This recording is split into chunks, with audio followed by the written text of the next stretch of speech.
Something genuinely significant emerged from a conversation between Elon Musk and Giga Berlin factory director André Turig, posted on X by Tesla's official manufacturing account. Musk confirmed that the Tesla Semi is headed to Europe, with production at Gigafactory Berlin being the intended path. His words were direct: the Tesla heavy truck is going to Europe, hopefully next year. That statement is one of the most consequential in the electric commercial vehicle industry in recent memory, because bringing the Tesla Semi to Europe is not simply a matter of shipping existing units across the Atlantic. It requires a fundamental rethinking of the vehicle's design, its cabin configuration, and the manufacturing infrastructure required to build it on European soil.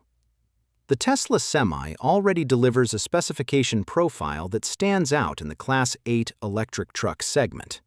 Its confirmed price of $290,000 reflects a premium positioning, but its drag coefficient of 0.36 is extraordinarily low for a vehicle of this physical scale, achieved through the long-nose design, sculpted cab profile, and dimensional choices that prioritize aerodynamic efficiency above most other engineering objectives.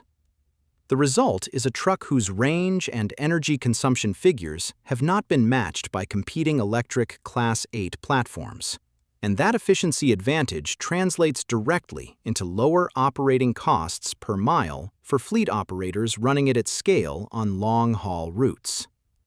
The competitive landscape in Europe is more established than what the Semi faced in North America. Volvo, Daimler, MAN, Scania, DAF, and Renault already offer fully electric trucks there, and these are industrial heavyweights with decades of deep relationships with European fleet operators and intimate knowledge of what European regulatory requirements actually demand from a working truck. A direct specification comparison between the Tesla Semi and leading competitors, including the Freightliner e-Cascadia and the Volvo VNR Electric, consistently shows the Semi leading on range per charge, energy efficiency, charging speed, and price relative to delivered capability.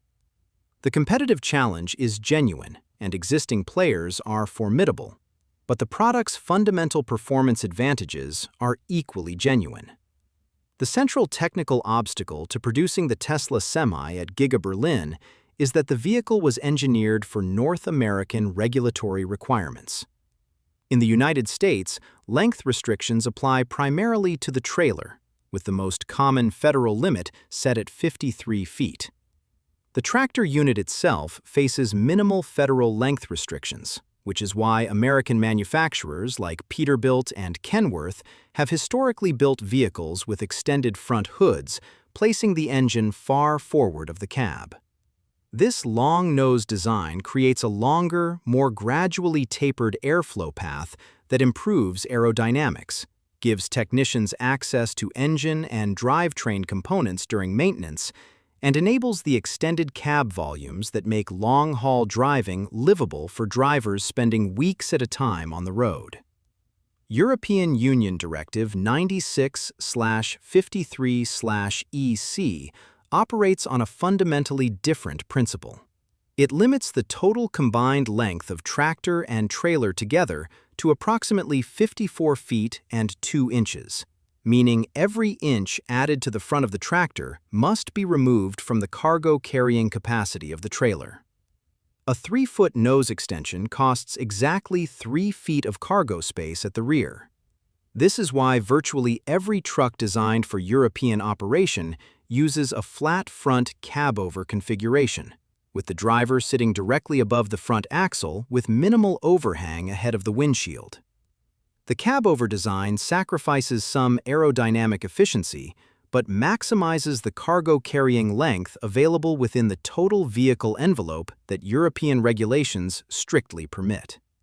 The Tesla Semi's current wheelbase, ranging from approximately 200 to 230 inches, depending on battery configuration, creates an operational problem specific to European road infrastructure.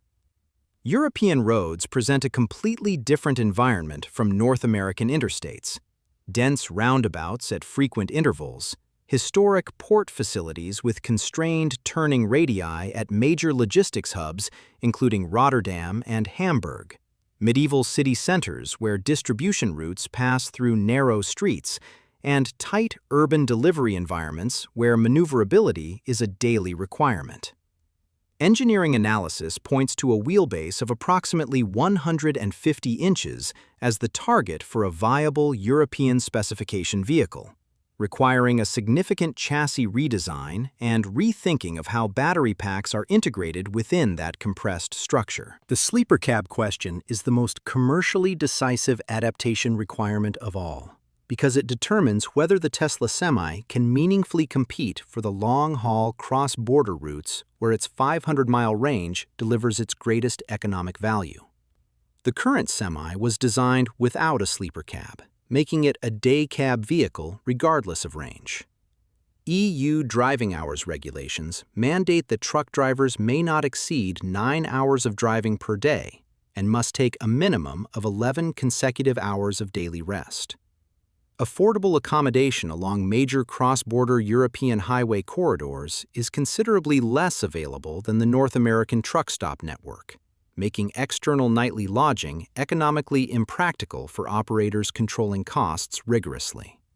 A Tesla Semi without a sleeper cab in European long-haul service is effectively confined to day routes between fixed hub locations, wasting the range capability and advanced powertrain that represent the Semi's core engineering achievement. Competing electric truck offerings from Mercedes-Benz and Volvo that operate in European long-haul service already provide well-appointed sleeping compartments as standard features. The engineering path to adding a sleeper cab to the Tesla Semi is more accessible than a full redesign would suggest. The cabin is already notably spacious, and the vehicle's 13-foot height provides significant vertical envelope that a high-roof sleeping solution could exploit without adding meaningful length to the overall vehicle footprint.